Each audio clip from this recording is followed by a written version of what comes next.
টাকা দিয়ে খাইতে বলে একবার দিনে দিনে ওই জায়গায় মারি খেলা মাছ পারে বাইরে যা বুঝেছো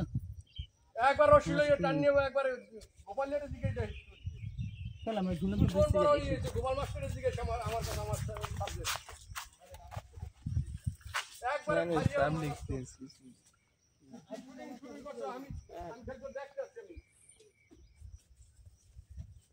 আমি শুটিং করছি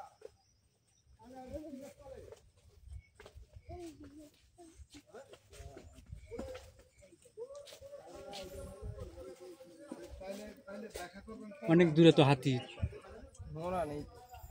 বিশাল বড় বড় হাতি আছে অনেক দূরে ওই যে ঘর দেখা যায় ঘরের মধ্যে হাতি আচ্ছা ঠিক আছে হাতির কাছে যেতে দিবে না বাউন্ডারি দেওয়া আছে হ্যাঁ কাটে যাবো